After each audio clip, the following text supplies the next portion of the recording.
এই দেশে 150,000 কোটি টাকার সিগারেট বিক্রি হয়। বিশ্বের ভিতরে 5 নাম্বার বিড়িখোর বাংলাদেশ। এই দেশে মানুষ 20 কোটি, স্মার্টফোন চালায় 23 কোটি, বাইক চলে 30 লাখ, প্রাইভেট কার চলে 50 লাখ। এই দেশ আবার গরিব হয় কেমনে? ওই বেটা, যারা গরিব ওরা গরিবই আছে, আর যারা বড় লোক ওরা বড় লোকই হইতাছে। এমনি দেশ চললে সবাই তো না খেয়ে মরবো।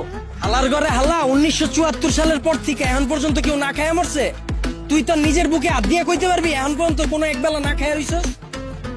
হালার ঘরে হালা 3 বেলা তো ভাত খাসি, লগে আবার বিকালের নাস্তাও মারাস।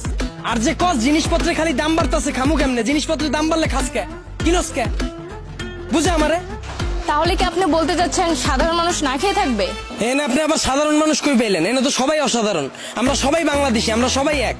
একটা জিনিসের যদি দাম বাড়ে, আমরা যদি এটা খাওয়া বা ব্যবহার করা বন্ধ করে দিই, দেখি ব্যবসায়ীরা কার কাছে বেচে।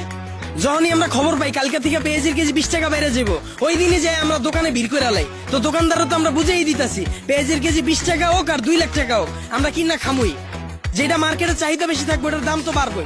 আমরা যদি সিদ্ধান্ত লই আমরা খামু না, ব্যবসায়ীরা বেচবো কার কাছে? আর পৃথিবীর যখন জন্মই ছিল তখন কি এত খাওয়ান দাওয়ান ছিল? তখন কি এত বার্গার ছিল, পিজা ছিল? তখন কি মুরগির কালাবুনা ছিল? কে মানুষ শাক পাতা খায় বাচ্চা রইছে না? আমরাও পারো, আমগো সবার একই তো হইব। যে কোনো সিন্ডিকেট ভাঙ্গার লেগে আমরা নিজেরাই যথেষ্ট। আর সরকারের দোষ দিয়া লাভ কি? আমরা জনগণ নিজেরাই তো চুতিয়া।